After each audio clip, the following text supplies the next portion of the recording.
Some of the big things we pulled from the post game, defensively, I think our guys really battled. It was a really close game, obviously through 2.5 quarters. Being 6-0 at halftime. Giving up those 4 touchdowns, 2 of them were on short fields that mistakes made by our special teams unit that gave them the ball in plus territory, and then the other drive was after a fumbled snap that gave them the ball on the 3-yard line. And we forced a 4th down that they were able to convert on that. So, giving up the two scores on short fields, and 2 of them were 4th downs. So we really had some opportunities there to come up with some huge stands that we just weren't able to come up with. But the guys did a really good job against the run all night. That was definitely a point of emphasis. And their quarterback, hats off to him. He made some really good throws, and their receivers made some really good catches. So, some plays that we were in position on and just didn't come down with the ball or come down with the play. So, we were happy with the way the guys battled. We did a really good job on 3rd down, creating 2 turnovers. So a lot of positives to draw from that. Obviously, there's no moral victories, but there's definitely some things that we can build off of and point to that needs to be a consistent piece of our defense. Offensively, we just struggled, getting some consistency going in the run game. We talk about balance. I think when you start to have to rely on the passing game and your opponents know that, it changes strategically for them defensively, and they're able to get some pressure on the quarterback, because of that. So we have to do a better job of just staying balanced and establishing the run and being able to stay consistent with it. I think that's when we're going to find, the most of our success. So those are really the 2 big takeaways from us, just offensively and defensively. Something we always say to our guys is, a football game really comes down to 5 or 6 plays that define the game. You never know when those plays are going to happen, so you have to treat every situation with that dire sense of win or loss, is riding on it.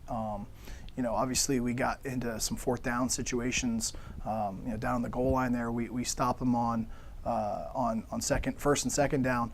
On 3rd down, they get called for an offensive pass interference that backs them up, back to the 17-yard line, and their quarterback scrambles on the next play and gets it down inside the 5, and then they punch it in on the 4th down. So, I think there's some. Obviously, you really like the way the guys battle in the first 3 downs, and we had a chance in the hole on the goal line, to come up with a stop, and we just weren't able to get a knockback hit there. He was able to fall forward for a couple extra inches, and that's really what it came down to, just like any football game will. So definitely some opportunities that we left out there, and definitely some moments where I think we could be happy with some things, but we can't be happy at the end of the day because we didn't do enough to win the game. So situationally, I think we can play better complementary football across the board. Turnovers and tackling are the 2 fundamental pieces for us that we drill every single day. We create separate circuit time just to emphasize that. When we're doing scout periods, we talk to the defense about getting a certain number of turnovers it's something that we're tangibly trying to do. We work everything from forcing a fumble to how to recover a fumble, to tip balls and coming up with interceptions, obviously. So I think all those little things, as we emphasize it and take it serious in practice, those things are showing up, on game day. So it's good to see us take advantage of those opportunities and create some of those opportunities too, with some forced fumbles and obviously being able to get on the ball and hopefully advance it to either score or create the short field for our offense. Draft day with Danny was such a cool atmosphere and a cool event, I think, obviously for us, but definitely for Danny. I mean, the ovation and the cheer that he got as he walked in. I know the guys were chanting his name, and I'm sure he was a little overwhelmed. But it was very professionally done, and it created such a great event for Danny to officially welcome to our program and to our department, our school. And I think we're really fortunate just to have obviously a great individual in Danny, but a great family like the Stevensons to welcome in. And, they were there at pregame warm-ups, ready to go, had all their purple gear on. And obviously Danny getting a chance to go out for the coin toss with our captains, and he was out there playing catch before the game. And I think it's such a great relationship that we're able to have and create, courtesy of team impact and obviously the desire for the Stevensons to want to be involved with our program and likewise with us.